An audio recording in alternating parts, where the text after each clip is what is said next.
Harry Mayer for USA Politics Today. All hell breaks loose on Fox News. Laura Ingraham eviscerates Megyn Kelly live on air. Yesterday was reported that Megyn Kelly brought 3 women who have accused Donald Trump of sexual misconduct on her morning show to increase ratings. Hours later, Fox News host Laura Ingraham gave a brutal dose of reality to Kelly, who claimed that she planned to stay out of politics when she started on NBC. Mad World News reported that Ingraham began by slamming NBC for trying to distract from their own journalistic and sex abuse scandals by dragging out women who accused President Trump of sexual misconduct. It's barely even been a week since legendary NBC host Matt Lauer was fired for sexual misconduct. The president, of course, has denied these allegations, but that didn't stop Megyn Kelly from showcasing them on her own struggling morning show. Ingraham said on Monday night, so much for her staying out of politics. Wasn't that what she was going to do? Well, they then held a press conference sponsored by George Soros-backed group called Brave New Films. Added Ingraham, Brave New Films describes itself as a quick strike media company that has produced a string of liberal documentaries. Establishment media tripped over themselves to take the bait and turn today's White House press briefing into a total circus. Liberal reporters confronted White House Press Secretary Sarah Huckabee Sanders on Monday about allegations with April Ryan, saying, "This is a huge issue, Sarah." Ingraham acknowledged that there are huge issues at hand at this moment in time, but none of them include bogus harassment allegations, which the president has categorically denied. Well, now, on the day before the Alabama Senate election, as we predicted last week when Democrats ran Al Franken out of the Senate without so much as a scheduled hearing, Senator Kristen Gillibrand is calling for President Trump to resign from office, continued Ingraham. This is a craven attempt to weaken the president with these choreographed allegation parades. But, my friends, they won't work, but at least now it's easier to see with whom certain media organizations are colluding and to what end. Kelly and the rest of the mainstream media are treating the allegations against Trump an absolute fact, even though there is absolutely no evidence to support them. Most of the allegations are from decades ago, and none of the women have mentioned anything about Trump to anyone until now. What do you think? I think it's a crock, just like Laura Ingraham says. Let's just take a quick listen here. Tonight's angle. It wasn't just another fake news story attempting to tie President Trump to Russia.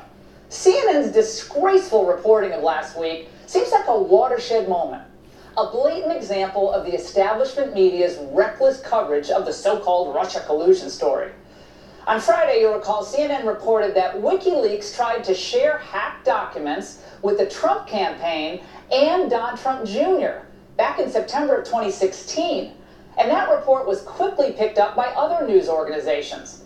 But it turned out those documents had already been made public, and the dates of the Don Jr. emails reported by CNN were false. The bombshell quickly blew up in CNN's face. CNN never retracted the story, but took 5 hours to post a correction after it was debunked. On Sunday, the host of CNN's Reliable Sources, Brian, a.k.a. Shoeless Stetler, refused to explain how the network got the story so wrong. Instead, what he did is he trotted out that old Watergate dinosaur, Carl Bernstein, and the perpetual Trump critic, David Frum, who both ignored the question of how CNN botched the story. Though they did revert to the CNN party line, and, well, they just attacked the president. The sources weren't trying to trick the reporters. The sources were just mistaken. But that mistake obviously caused a black eye for CNN. Journalists make mistakes. Our record as journalists in covering this Trump story and the Russian story is pretty good, especially compared to the record of Donald Trump. From the president and his supporters, you hear a system of lies. So they're not well placed to complain. The worst mistakes that press organizations have made in the coverage of Trump has precisely occurred in their overzealous effort to be fair to the president. Wait a second. Now, CNN concocts a damaging story about the president, and they only did so because they're trying to be utterly fair to him? I'm not following any of this. I need to buy a major vowel or two. The media are destroying their credibility, whatever is left of it, by allowing politics to dominate editorial decisions and color their reporting.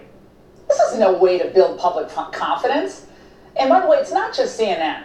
ABC's Brian Ross reported that candidate Trump instructed Michael Flynn to reach out to the Russians when it was actually President-elect Trump. Oops.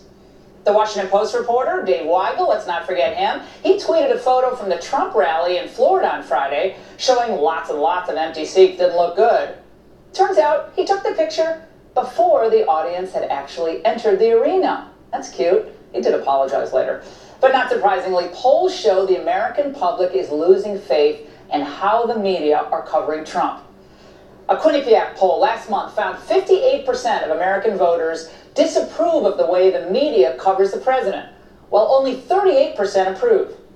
53% of voters said the media focuses too much on negative stories about Trump. So the media's answer today? More negative stories about Trump. Well, in an attempt, I think, to revive some of their flagging ratings and maybe distract from their own journalistic and sex abuse scandals, the networks dragged out Trump accusers again. The president, of course, has denied these allegations, but that didn't stop Megyn Kelly from showcasing them on her own struggling morning show. So much for her staying out of politics. Wasn't that what she said she was going to do? Well, they then held a press conference sponsored by a Soros-backed group called Brave New Films. Peel back the curtain a little bit. Brave New Films describes itself as a quick strike media company that has produced a string of liberal documentaries. Establishment media tripped over themselves to take the bait and turn today's White House press briefing into a total circus. Jim, if I may, I was going to ask a question about something else. Well, you used it on something else. Jim? Sarah, if I may, Sarah, not today. We're going to keep moving, guys. If I can ask about the president's accusation. Have you ever been sexually harassed, and do you understand, and I'm not saying by the president, I'm saying ever. This is spinning, and it's focused on him now. And he's addressed it directly to the American people. It's coming up new and afresh, and more people are now speaking out. April, I'm going to keep moving. I understand, so but trying to will the cover as many of president your address colleagues the nation today. on this? This is a huge issue, Sarah.